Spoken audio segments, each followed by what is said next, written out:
Told everyone my ring would bring misfortune if stolen. Found it the next day right where I left it. So I lost my gold ring in a shared house. 5 days, totally vanished.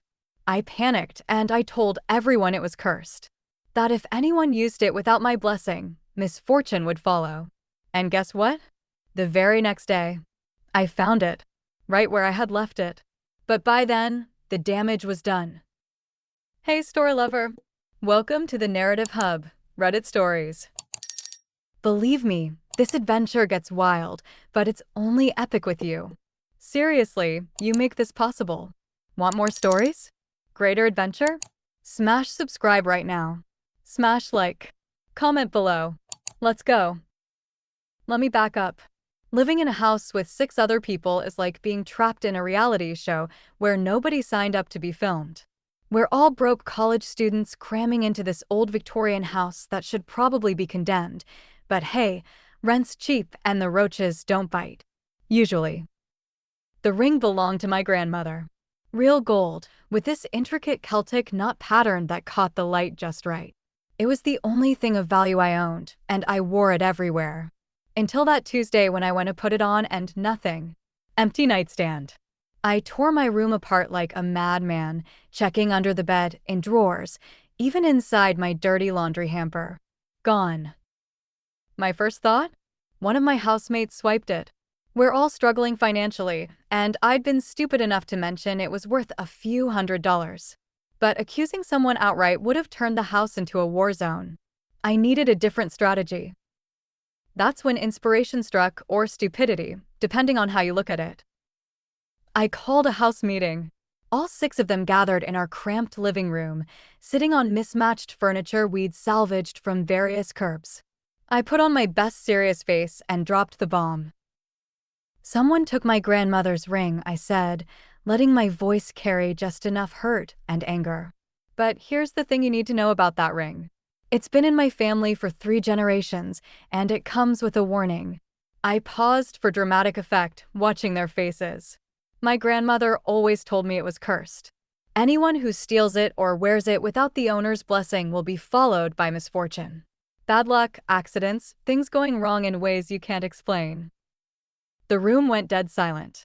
Marcus, my housemate who worked at the campus bookstore, actually shifted uncomfortably in his chair. Betsy's eyes went wide. Even Jake, who usually laughed off anything supernatural, looked genuinely spooked. Now, I continued, really selling it. I'm not saying anyone here took it. Maybe it just got misplaced. But if someone did take it, they should know that the curse doesn't care about intentions. It just cares about the theft. The meeting broke up with nervous laughter and promises to keep an eye out for the ring. But I could see it in their faces, the seed of fear had been planted. If one of them had taken it, they were definitely thinking twice about keeping it. I went to bed that night feeling pretty clever about my psychological manipulation. The curse story was complete fiction, of course. My grandmother had never mentioned anything supernatural about the ring. But sometimes a good lie serves a greater truth, right? Wrong. I woke up the next morning and stumbled to my dresser to grab a clean shirt. That's when I saw it, my ring, sitting exactly where I always left it, catching the morning sunlight like it had never been gone at all. My blood went cold. I stared at it for a full minute, my brain trying to process what I was seeing. I had checked that spot a dozen times over the past 5 days. I had practically memorized every dust particle on that dresser.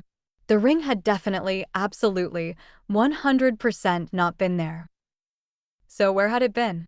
And more importantly, how had it gotten back? I picked it up with trembling fingers, half expecting it to crumble to dust or burn my skin. But it felt normal. Looked normal. Just my grandmother's ring, as innocent as ever. That's when the real panic set in. Not because I'd found the ring, but because I realized what I'd done. I had convinced my housemates that this thing was genuinely cursed. And now, one of 2 things had happened.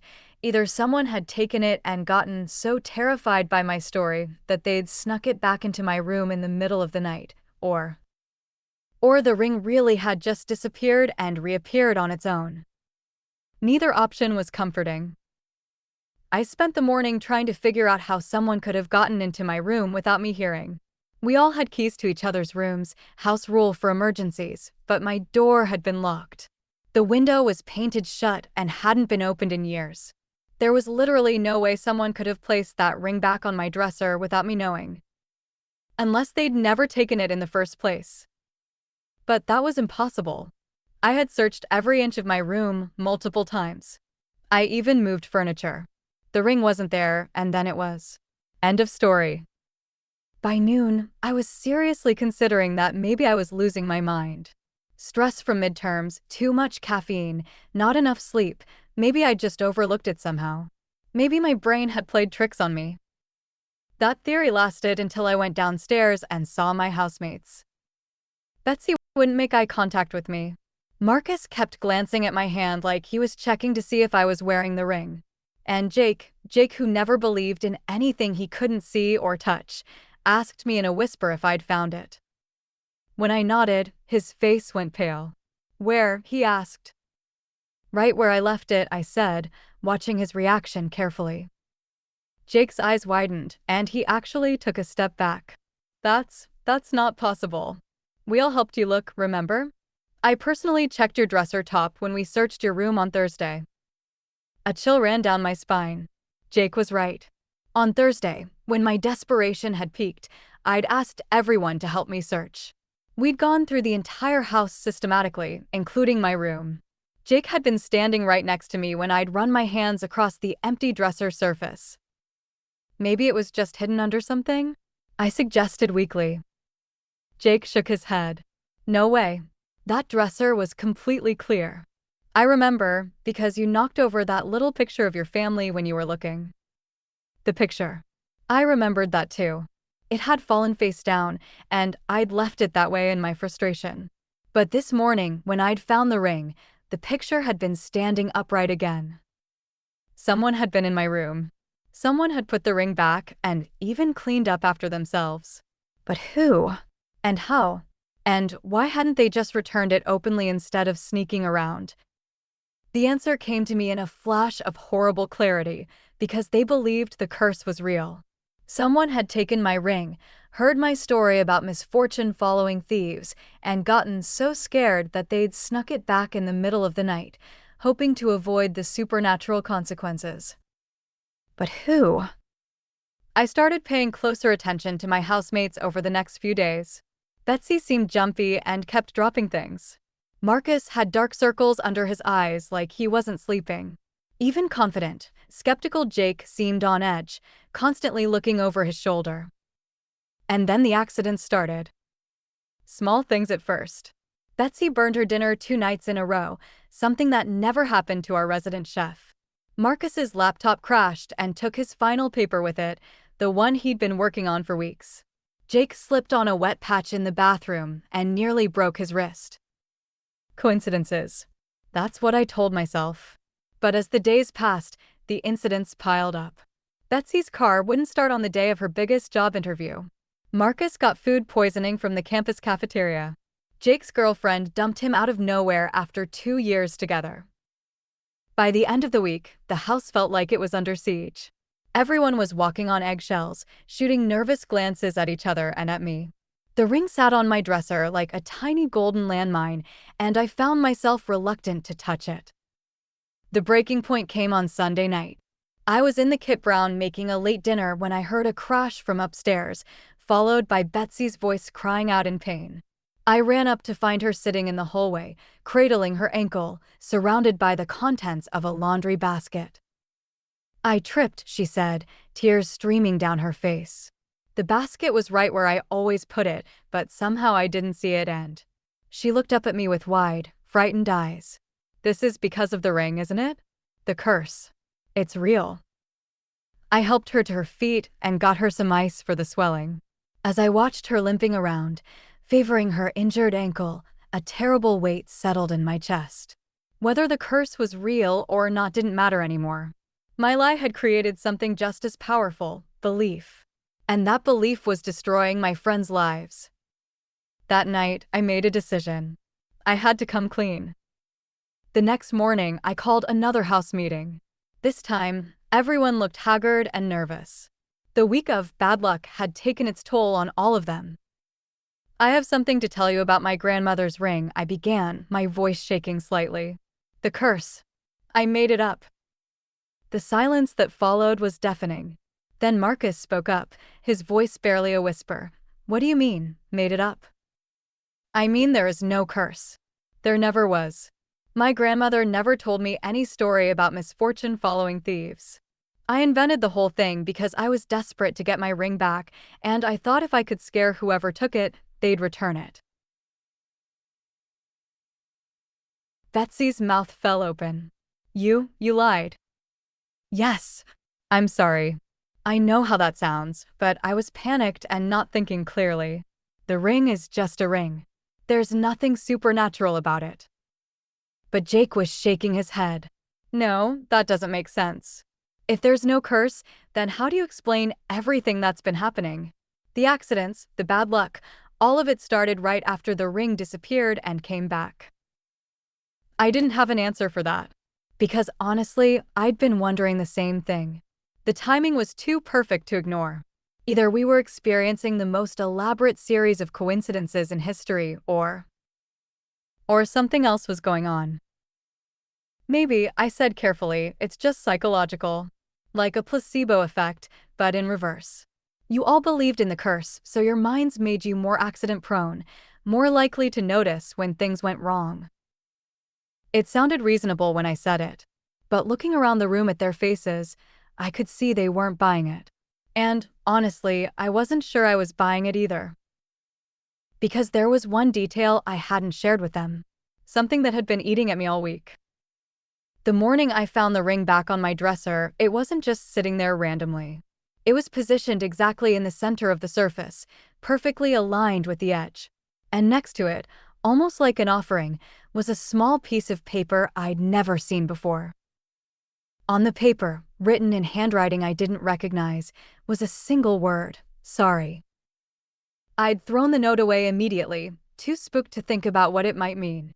But now, looking at my traumatized housemates, I was starting to wonder if I should have paid more attention. Because if there really was no curse, and if the ring had just been misplaced all along, then who had written that note? And what, exactly, were they sorry for? The meeting ended with everyone still shaken, but slightly relieved to know the curse was fake. But as they filed out of the room, I caught Betsy hanging back. Can I ask you something? She said quietly. I nodded. That night you found the ring, did you hear anything strange? Like someone moving around upstairs? My heart skipped a beat. Why? Because I did. Around 3 a.m., I heard footsteps in the hallway. Slow, careful footsteps, like someone was trying not to wake anyone up. I thought maybe it was you going to the bathroom, but… She paused, looking uncomfortable. But when I listened closer, the footsteps stopped right outside your door. For a long time.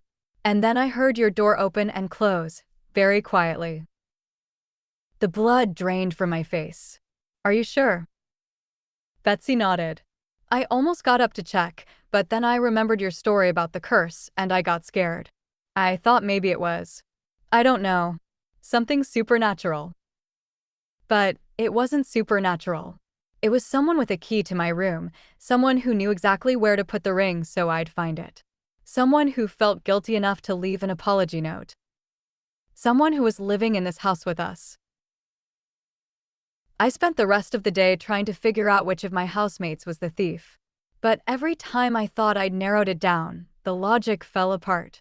Marcus had the best opportunity, his room was right next to mine, but he'd been the most visibly affected by the curse. Betsy had financial troubles, but she'd also been the most genuinely frightened by my story. And Jake. Jake had been the one to point out that the ring definitely hadn't been on my dresser when we searched. But maybe that was just clever misdirection. By evening, I was driving myself crazy with suspicion. Every interaction felt loaded with hidden meaning. Every glance seemed significant.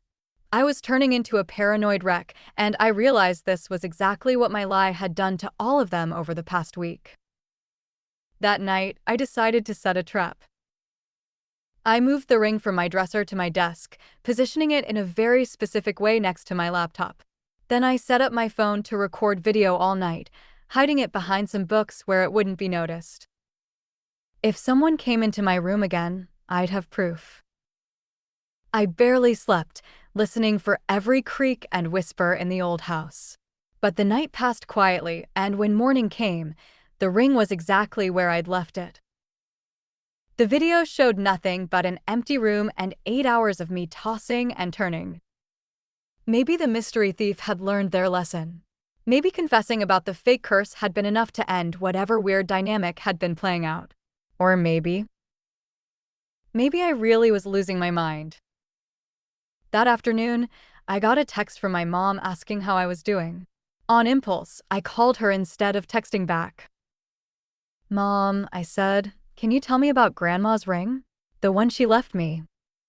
"Of course, honey. It was her wedding ring, you know. She wore it for 63 years. Did she ever tell you any stories about it? Anything unusual?" Mom laughed. "Unusual how?" "I don't know. Superstitions, family legends, anything like that." There was a pause. "Well, there was one thing. It's silly, really." My heart started pounding. "What thing?" "She always said that ring had a way of finding its way home. Claimed she lost it 3 times over the years, and it always turned up right where she'd left it, even after she'd searched the spot 100 times. She used to joke that it was too attached to the family to stay lost." The phone slipped from my numb fingers and clattered to the floor. When I picked it up, Mom was still talking. Probably just her memory playing tricks on her in her old age. You know how it is. But she swore by it. Said that ring would never truly leave a family member who needed it. I managed to mumble some response and end the call, but my head was spinning. My grandmother had experienced the same thing I had. The same impossible disappearance and reappearance. But that was crazy. Rings didn't have feelings. They couldn't decide where to go or when to come back. There had to be a rational explanation. Didn't there? I looked across the room at the ring, sitting innocently on my desk. For the first time since this whole ordeal began, I really looked at it. Studied the intricate Celtic knotwork that seemed to shift and change in the light. Noticed how warm it felt when I touched it, even when the room was cold. And for just a moment, I could swear I felt something looking back.